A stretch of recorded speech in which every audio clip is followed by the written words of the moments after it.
मुझे ऐसे तैयार करने का क्या मतलब था उनका?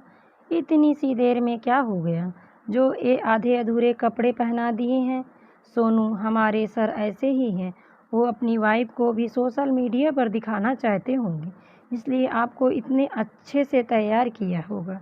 आपके पास फ़ोन होगा ना, आप भी देख लेना।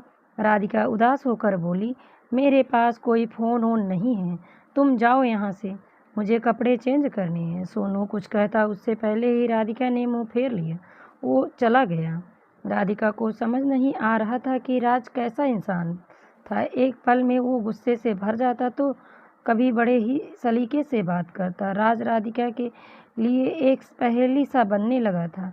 कुछ ही पलों में राधिका ने सोच लिया कि राज ने उससे नाम मात्र की शादी की है, बस उसे परेशान करने में और लोगों को अपनी रेपुटेशन दिखाने के लिए ही रखा है। राधिका अब भी उन कपड़ों में ही थी। वो उन्हें चेंज भी करना चाहती थी और नहीं भी करना चाहती थी। उसे लग रहा था कि राज अभी आएंगे और बोलेंगे कि हमें कहीं जाना है, इसलिए तुम्हें ये ड्रेस पहनने के लिए कहा था। लेकिन राज नहीं आया। राधिका ने लगभग 1 घंटे तक इंतज़ार किया और फिर कपड़े चेंज करके कमरे से बाहर आ गई। राधिका जैसे ही बाहर आई, उसे गेस्ट रूम में कुछ लोग बैठे दिखाई दिए।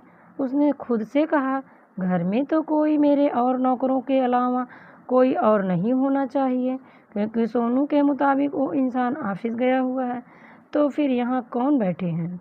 राधिका थोड़ी आगे बढ़कर गेस्ट रूम के दरवाजे पर खड़ी होकर झांकने लगी तो पाया घर में जितने भी काम करने वाले थे वो सब सोफे पर बैठकर हंसी मजाक कर रहे थे। कोई कैसे पसरा था तो कोई किसी तरह। साथ में कुछ खाने पीने का सामान भी था। घर में कम से कम 7 नौकर थे, जिनमें औरत नहीं थी, इसीलिए राधिका ज़्यादा आगे नहीं गई। सोनू यहाँ नहीं था तो राधिका उसे ढूंढने के लिए दूसरी ओर चली आई। तभी सोनू उसे सीढ़ियों से आते हुआ दिखाई दिया तो राधिका उसकी ओर बढ़ गई। सोनू ने राधिका को देखा तो मुस्कुरा दिया, फिर बोला, आपको कुछ चाहिए दी? मैं आ जाता आपके रूम में, आप बाहर क्यों आई? राधिका ने ऊपर देखते हुए कहा, वहाँ कौन रहता है और ये घर के सारे नौकर ऐसे कैसे बैठे हैं? सोनू ने लंबी सांस लेकर कहा, ये नौकर ऐसे ही हैं, सर के जाते ही घर पर अपना राज समझने लगते हैं। राधिका ने ऊपर की ओर इशारा करके कहा, और वहाँ क्या है? सोनू, वहाँ सर के दादाजी रहते हैं, वो बीमार हैं, चल भी नहीं सकते, ना ही बोल सकते हैं, बस देख और सुन सकते हैं। राधिका सोनू की बात सुनते ही जल्दी जल्दी सीढ़ियाँ चढ़ते हुए बोली, अच्छा, मैं मिलकर आती हूँ। सोनू ने राधिका को रोकने की कोशिश की, लेकिन राधिका तब तक आधी सीढ़ियाँ चढ़ चुकी थी, इसलिए सोनू ने कुछ नहीं कहा और किचन में चला गया। राधिका ऊपर आई, वो सबसे पहले वाले रूम में चली गई, लेकिन जब वो अंदर आई तो पाया कि यहाँ बुक्स ही बुक्स दिख रखी थी। ये एक लाइब्रेरी की तरह दिखाई पड़ रहा था। राधिका की आंखों में चमक आ गई। उसने मन ही मन कहा, चलो, बुक्स तो पढ़ने को मिलेगी यहाँ। लेकिन राधिका बाहर आती हुई बोली, पहले मुझे उस जंगली इंसान के दादा जी को देखना है। राधिका अब दूसरे कमरे में आ गई। यहाँ राधिका जैसे ही कमरे में पहुँची, वो सामने बेड पर सो रहे शख्स को देखकर वहीं ठिठक गई। राधिका दरवाजे से थोड़ी ही दूर पर खड़ी थी। उसने अपने कदम पीछे लिए और दरवाजे को पकड़कर खड़ी हो गई। उसकी आंखों से आंसुओं की धारा बहने लगी। वो कांपने लगी, लेकिन फिर भी उसके चेहरे पर हल्की सी मुस्कान थी। राधिका ने अपने आप को संभाला और आंसुओं को पोंछकर आगे बढ़ने को हुई, तभी पीछे से सोनू बोला, रुको दी। राधिका रुक गई तो सोनू आगे बोला, आप वहाँ नहीं जा सकती, क्योंकि सर ने किसी को भी उनके पास जाने से मना किया है और आपके लिए उन्होंने सख्ती से कहा है कि आपको ऊपर ना आने दिया जाए। सोनू के ये शब्द सुनकर राधिका को गुस्सा आया तो खुद की बेइज्जती भी महसूस हुई, लेकिन फिर वो राज की परवाह किए बिना ही आगे बढ़ गई। उसने 3-4 कदम ही रखे होंगे कि कमरे में एक अलार्म सा बजने लगा। राधिका के कदम एक बार फिर ठिठके लेकिन अब राधिका नहीं रुकी और बेड पर सोए इंसान के पास जाकर खड़ी हो गई। घर के सारे नौकर अब इस कमरे के बाहर आ चुके थे। हालांकि यहाँ आने की इजाज़त हर किसी को नहीं थी, इसलिए सब बाहर ही खड़े अंदर की ओर झांक रहे थे। वो इंसान जो आंखों से सिर्फ राधिका को देख रहा था, कुछ बोल नहीं रहा था। राधिका ने उसका हाथ अपने हाथ में ले रखा था और लगातार आंसू बहा रही थी। बोलने की हिम्मत नहीं थी उसमें, इसलिए वो चुप थी। राधिका ने खुद को बोलने के लिए तैयार किया ही था कि तब तक राज वहां आ चुका था। राज राधिका के ठीक पीछे खड़ा गुस्से में उसे घूर रहा था। वहीं राधिका को इसका आभास तक नहीं था। राधिका ने धीरे से कहा, दादाजी। तभी राज बोल पड़ा, तुम यहाँ किससे इजाज़त लेकर आई हो, लड़की? राज की आवाज़ सुनते ही राधिका के हाथ कांपने लगे। उसने कांपते हाथों से दादाजी के हाथ को छोड़ दिया और वहां से उठ गई। राज ने फिर से एक एक शब्द पर जोर देते हुए कहा, तुम यहाँ क्यों आई हो? राधिका ने अपना सिर नीचे झुका लिया और अपनी दोनों हथेलियों को आपस में रगड़ने लगी। तभी राज ने उसे बाजू से पकड़ कर कहा, तुम्हें कहा था ना मैं बात करूं जब तुम्हारी नज़र मुझसे पर होनी चाहिए, कहीं और नहीं। राधिका ने अब भी अपने सिर को ऊपर नहीं किया तो राज ने उसकी बाजू पर अपनी पकड़ को मजबूत कर दिया, जिससे राधिका को दर्द होने लगा। राज ने गुस्से से कहा, क्या करने आई हो यहाँ? इस कमरे में आने की इजाज़त किसी को नहीं है, समझी? चली जाओ यहाँ से। राज ने राधिका को खींचकर बाहर की ओर धकेल दिया। राधिका की आंखों में आंसू अभी भी बह रहे थे। उसने धुंधली नज़रों से दादाजी को देखा और वहां से चली गई। राज अब अपने दादाजी के पास बैठा और उन्हें देखते हुए बोला, सॉरी दादाजी, आगे से ध्यान रखूंगा कि आपको कोई परेशानी ना हो। राज चला गया तो बेड पर सोए इंसान ने मन ही मन कहा, ये कैसी परीक्षा ले रहे हो भगवान?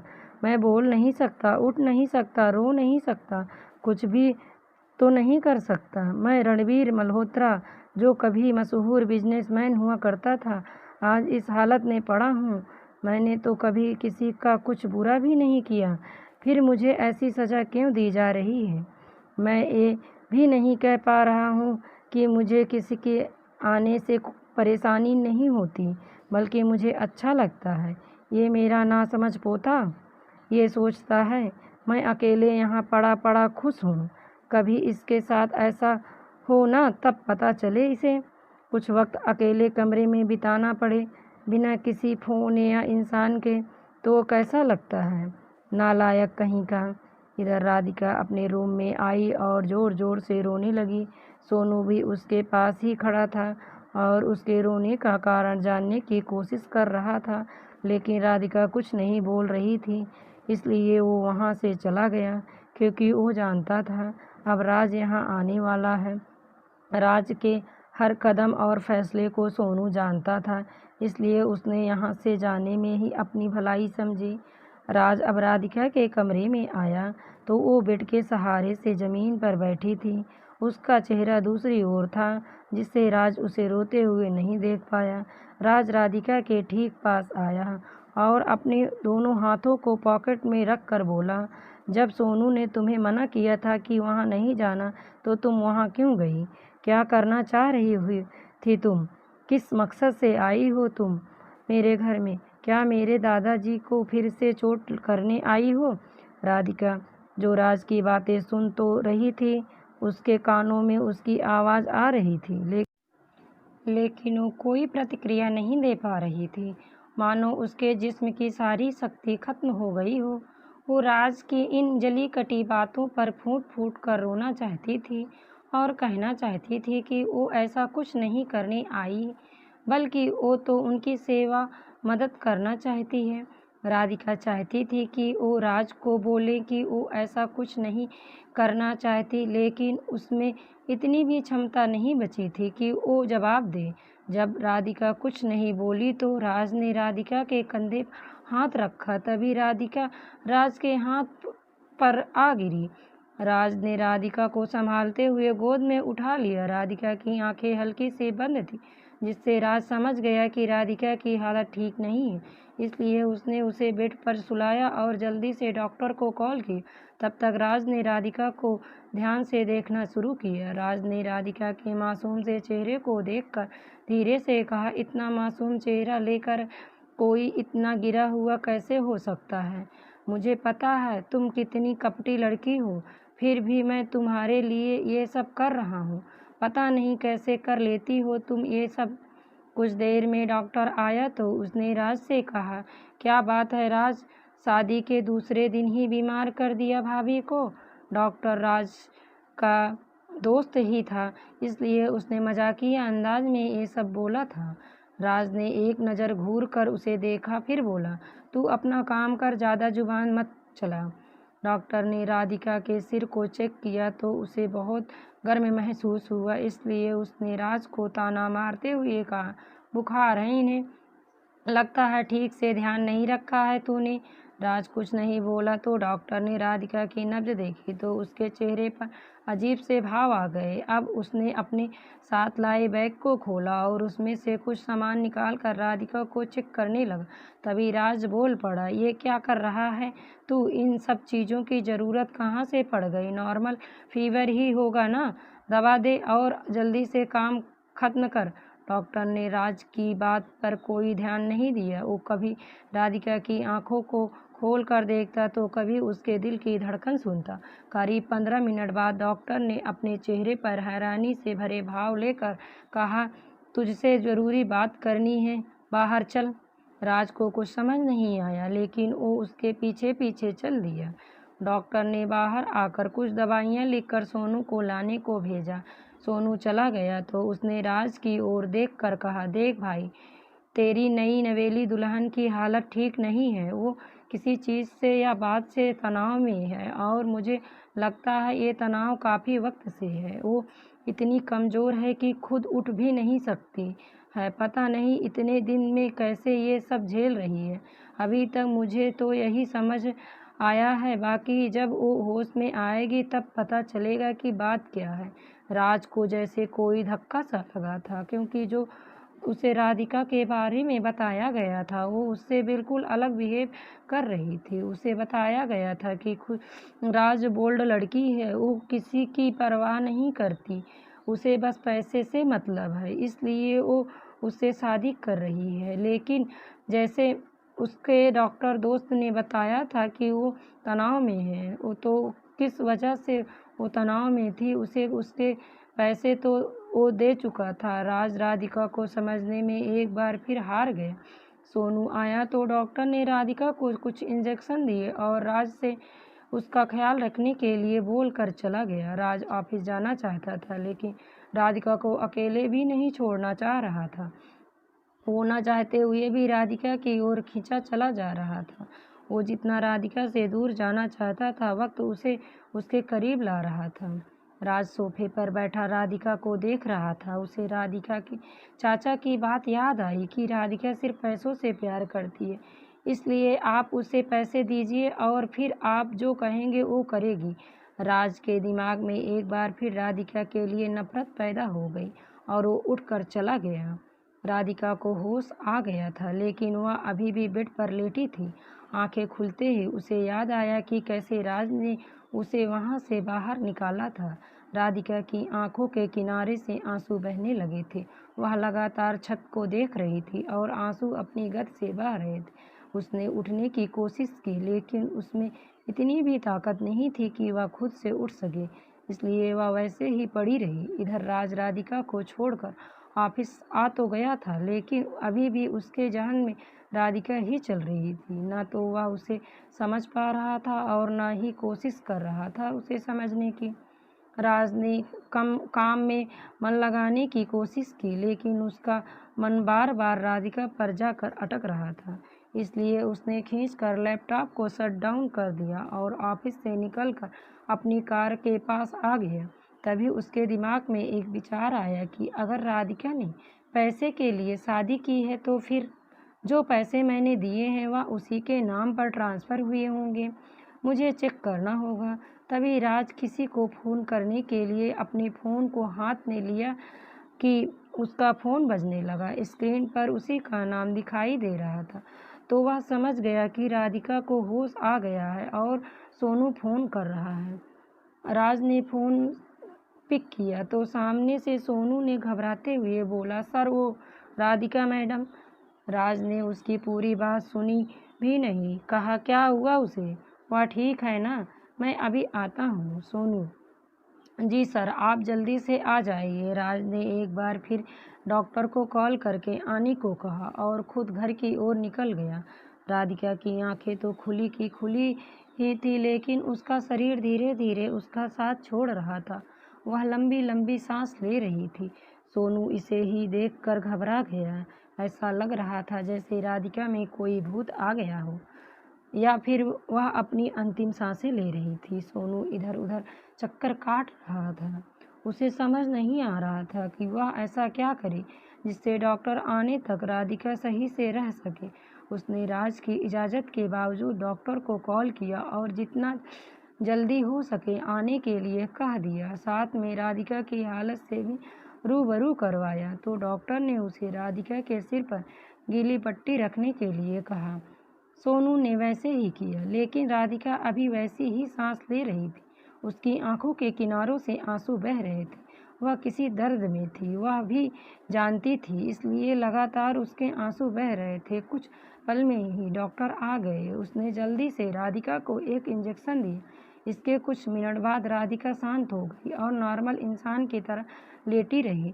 राज अभी तक नहीं आया था। उसने राधिका की इस हालत को नहीं देखा और न ही उसे एहसास था कि किस हाल में है, इसलिए वह धीरे धीरे ड्राइव करके आ रहा था। वह यह सोच रहा था कि राधिका को होश आया होगा और वह कमज़ोर होगी, इसलिए सोनू उसे फ़ोन कर रहा था। लेकिन असलियत क्या थी यह सिर्फ सोनू जानता था। घर के सारे नौकर राधिका के कमरे के बाहर खड़े थे, जैसे कोई मर गया हो। जब राज ने घर में कदम रखा तो घर के एक और सबको खड़ा देख उसकी रूह कांप गई। वह लंबे लंबे कदमों से उसके पास आ गया। सब ने जब राज को देखा तो उनकी नज़रों में एक सवाल दिखाई दिए, लेकिन राज के सामने किसी की बोलने की ना तो हिम्मत थी ना ही हैसियत, इसलिए सब लोग एक नज़र देखकर वहां से अपने अपने कामों में लग गए। राज जब राधिका के कमरे में आया तो वहां पहले ही की तरह ही शांत लेटी थी। राज ने लंबी सांस लेकर कहा, यह अभी भी सो रही है। राज के डॉक्टर दोस्त राघव ने राज को घूर कर देखते हुए कहा, मुझे तुमसे यह उम्मीद बिल्कुल नहीं थी। तुम्हें भाभी को यूं छोड़कर नहीं जाना चाहिए था। तुम इन्हें शादी करके लाया है तो तेरी कुछ जिम्मेदारियां भी हैं उनके प्रति। तू अपनी जिम्मेदारियों से भाग नहीं सकता। राज, आज अगर सोनू ने सही वक्त पर फ़ोन नहीं किया होता तो शायद आज भाभी की कंडीशन बहुत ही बिगड़ गई होती। राज ने एक नज़र राधिका को देखकर राघव और सोनू पर नज़र गड़ा दिया तो सोनू ने राज को सब बात बता दी। राज को कुछ खास फर्क नहीं पड़ा। उसने राघव से कहा, अब तो ठीक है ना, यह अब भी कुछ हो सकता है इसे। राघव ने फिर से राज को घूर कर देखा, फिर बोला, ठीक नहीं है, सी इज़ इन डिप्रेशन और वजह तुझे जाननी है और इन्हें ठीक भी तू ही कर सकता है क्योंकि ये तेरी पत्नी है।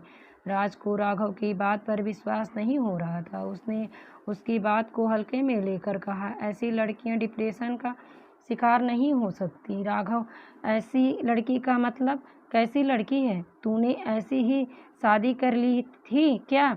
इस राज ने अपने हाथों को पॉकेट में रखकर फिर बोला, पैसे देकर शादी की है मैंने इससे और इसने भी मुंह मांगी कीमत पाई है, तो फिर किस बात का डिप्रेशन। इसके बाद राघव कुछ देर तक चुप रहा, फिर राज के पास जाकर उसके कंधे पर हाथ रखकर बोला, देख भाई, मैं तेरा दोस्त हूँ और तेरा सलाहकार भी हूँ और मैं तेरा बुरा कभी नहीं चाहूँगा, लेकिन इस लड़की की जो हालत है ना, उससे मुझे नहीं लगता कि उसने पैसों के लिए शादी की होगी। डिप्रेशन एक या 2 दिन में नहीं होता, सालों लग जाते हैं और यह भी सालों से डिप्रेशन की शिकार है।